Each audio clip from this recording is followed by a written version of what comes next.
Yada. Hello. On the spot. We on the spot. Live. I said we on the spot. Yeah. What's up, You know we y'all? on the spot. Yeah, I still hear the music. Y'all got me. I just got home. Them 7 grandkids got me crazy than a motherfucker, I tell you. Woo! I don't even let them call me grandmama. No, call me Mona. That's right. And a matter of fact, they all look like me, too. From 13 to 4. 5 boys and 2 girls. All my kids look like me. All them years I was married, I thought my ex-husband was fucking me, but I was fucking his ass. Them babies is mine, shit. Kids and the grandkids look like me. He just in there looking stupid as a motherfucker. Yeah, Cause you know I pussy whipped him. I ain't gonna lie. I pussy whipped his ass. Yeah. He my ex too, so I'm divorced. Yeah. I'm celebrating my divorce too. It's been 15 years, but I celebrate every day like that shit just happened. Do you understand me? Because we argued a lot. You know, couples argue, right? Any couples out here? Couples argue, yeah. And you know what couples argue about, right? What do couples argue about? Money and sex. Money and sex, and that's bullshit. Money and sex. You know, I don't mind having sex with my husband. But if I'm working, we fucking when I want to fuck. You know what I'm saying? My pussy tired too.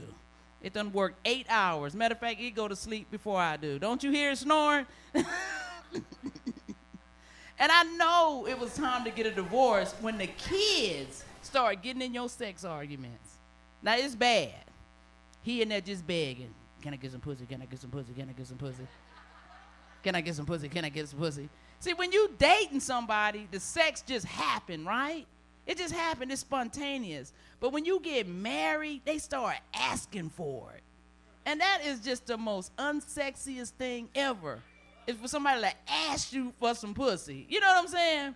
When you on a date and you getting to know somebody and y'all vibing and shit like that, the fucking just happen.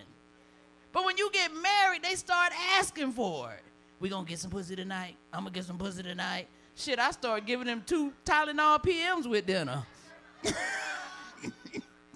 He said, we fucking tonight. I'd be like, you sleepy. He'd be like, I ain't sleepy, I feel.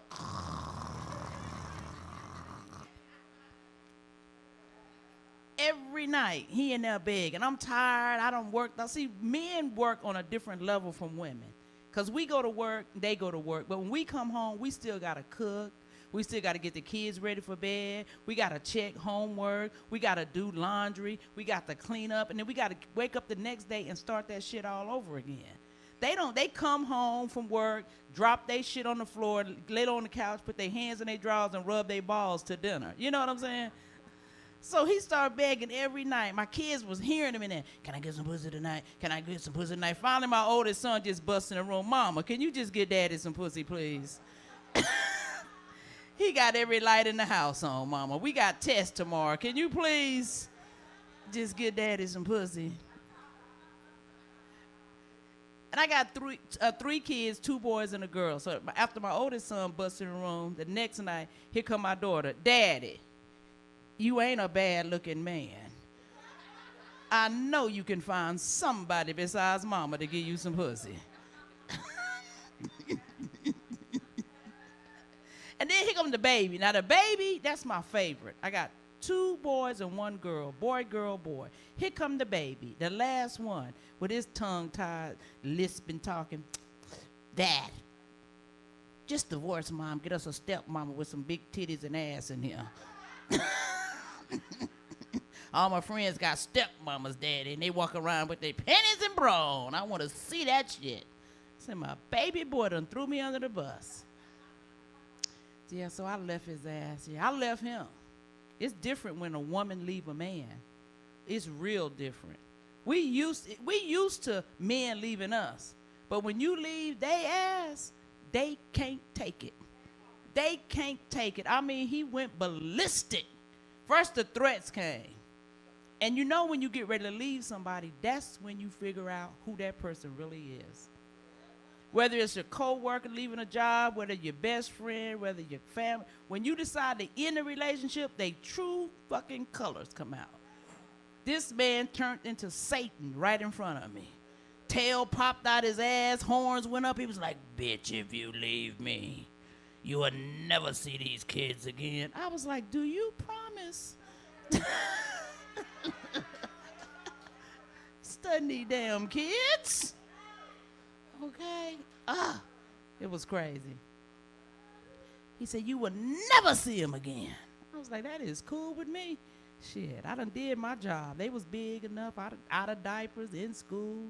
Matter of fact, they was like junior high and high school. I'm like, shit, I done taught them everything. They can cook, they can wash, they can clean up. Bye. And then he told me this. He said, if you leave me, I'll kill myself. I was like, as long as you don't kill me, shit. Let me live. I'm good.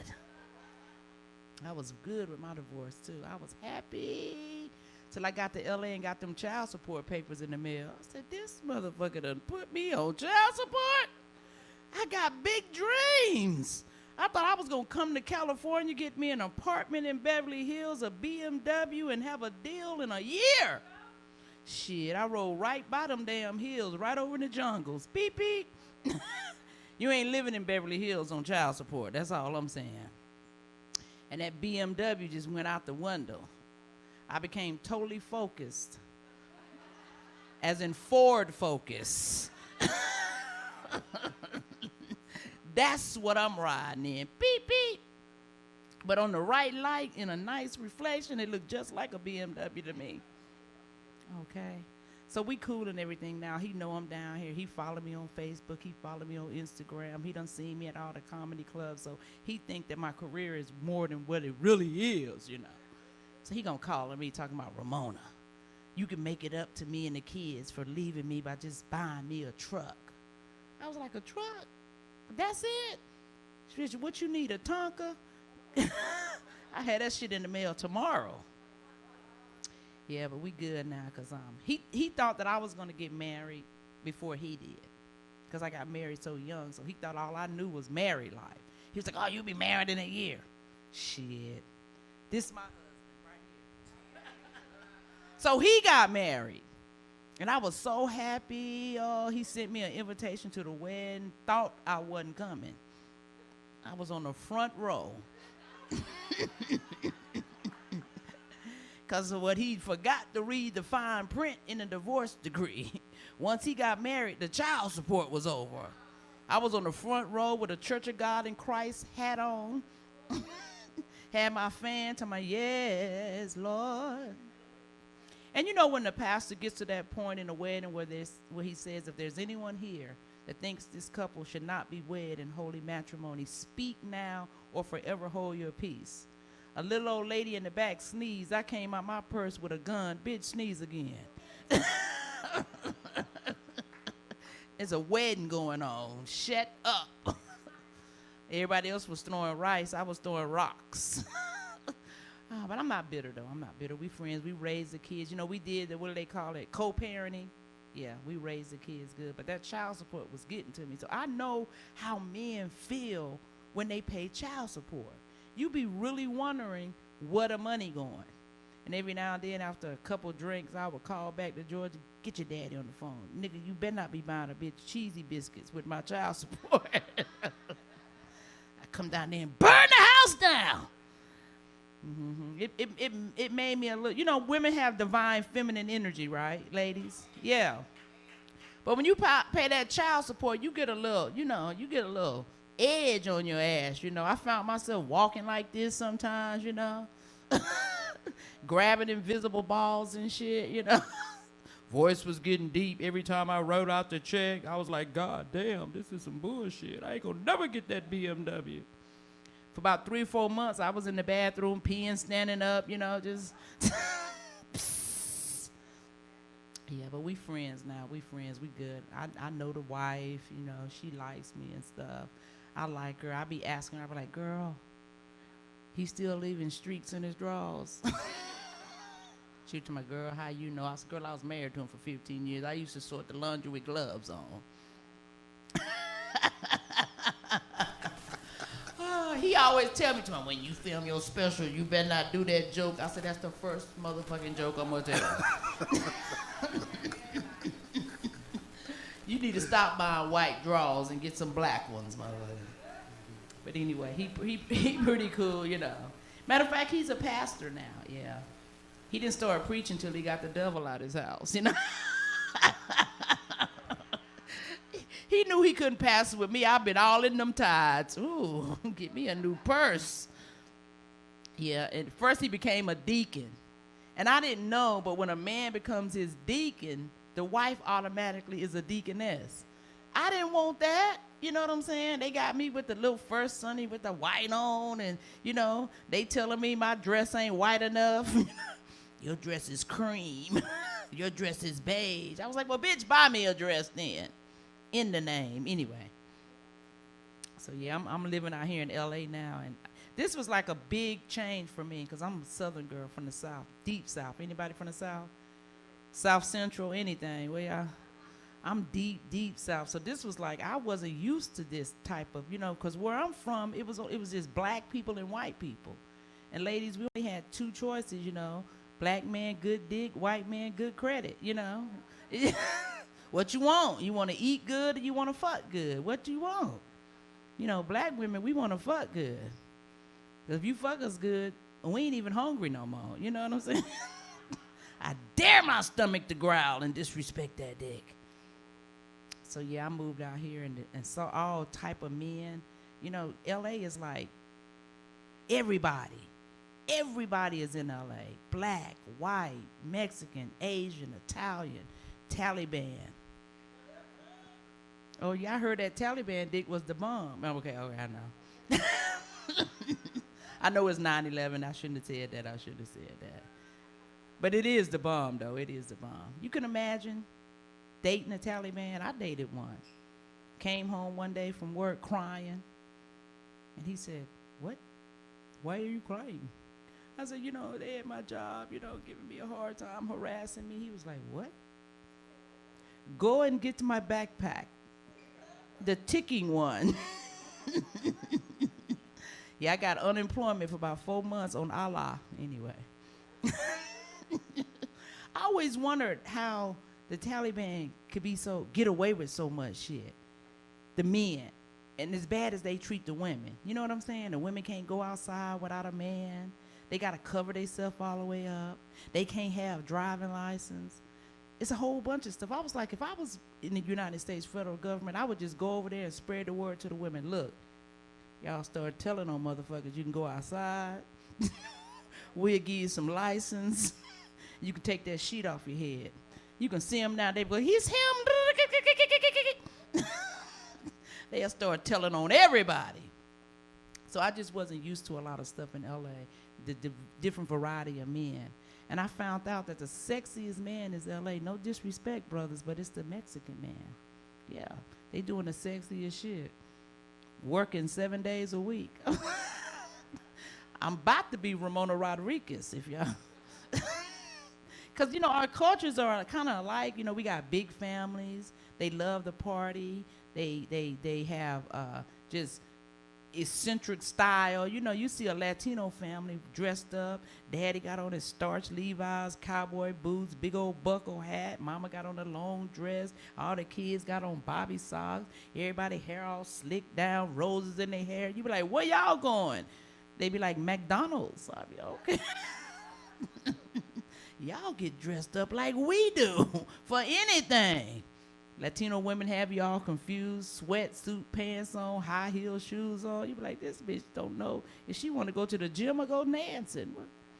That's who taught me how to wear heels, was a Latino lady. They can wear them damn heels. You see how the way they be doing that shit like that in them damn heels? Shit, I had to learn that shit. My ankles, both of them would have been broke. Had me with the little book on my head and shit for balance and shit. And the Latino lady gonna try to be funny to me. It should be easy for the black woman to walk in the hills and balance. Because you got the big booty, you balance that.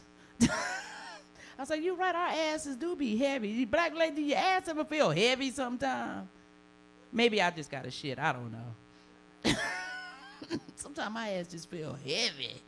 Anyway, that's probably that pandemic weight that I done picked up, because I was eating everything. How about y'all?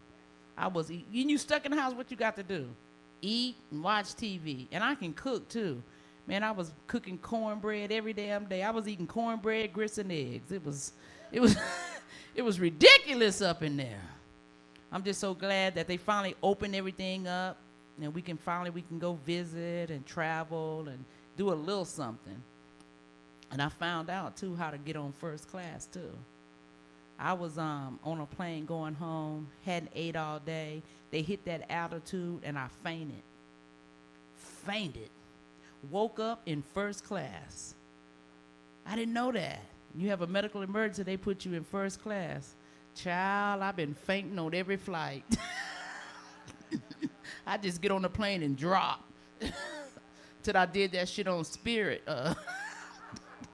They said, bitch, we'll push you out the window. We'll try that shit up here. I was mad too when the first time I fainted and they put me in first class, because I'm right there by the door. And you know, that's the best thing about first class. You can get off the plane first. You ain't got to be bothered with all the motherfuckers in the aisle and reaching for the bags and ducking, dodging shit, sliding out the carry-on kit. No, first class, the door is right there. So the first time I fainted, I jumped up, grabbed my carry-on, and I was about to step. The lady pushed my ass down. You can't leave the plane. I said, what? You had a medical emergency. You can't leave the plane. Everybody that has medical emergency has to be checked out by medical personnel before they leave the plane. In case anything happens to you, we won't be liable. I was like, ain't this a bitch? I'm sitting there mad as hell, steaming mad. I was mad until I looked out the window and saw the two paramedics walking up the ramp. Oh, honey, they was fine. Woo, woo. By the time they got to my seat, I was butt naked. They said, what do you need? I said, a pap smear. A breast exam. They said, man, put your clothes back on, please, please. I said, y'all got to check. They said I needed a physical exam. I need everything. My blood pressure, fuck that. Heartbeat, fuck that. Check these titties out for lumps. Got wheelchaired into baggage claim. I said, yeah, there's some props to having a medical emergency on a plane. Treat you like royalty. Mm-hmm. Which we all royal anyway. Everybody, y'all royal. Give it up, kings and queens. We royalty. You got to embrace that shit as we stand. I know I do. I just be walking around. I know right now in all of our communities, gentrification is going on, right? Gentrification is going on. And I've just been noticing something too. White people don't like to speak. Have y'all noticed that? They don't like to speak. They all in the jungles, all over here in the Merck Park. They don't like to speak. I ran into a white lady at the 99-cent store on Crenshaw, and she didn't want to speak. I was like, bitch, once you cross the threshold of the 99-cent store, we the same. We all looking for a dozen eggs for 99 cents. Fuck your Tesla, your little Coach purse. You in the 99-cent store. And then over in the jungles, I be seeing little Becky. Becky be walking her dog. Little booty shorts on. Same time every morning, I be like, Becky looking for that black dick. That's what Becky doing. And I knew the gentrification was coming in the jungles. I just knew it 5 years ago when I saw the bike lanes on Coliseum. I was like, that's not for us. Black people, we ride our bikes on the sidewalk. We don't give a damn about a bike lane and little bike in the, we don't trust us like that, because we will hit and run. White people be, what they call it, double parking, leaving their blinkers on when they get their groceries and shit out the car, door wide open, cars flying by. They don't mind. You know why? They have the deductible. Hit my shit. I'm going to get it fixed. Anyway, y'all, my name is Ramona Stevens.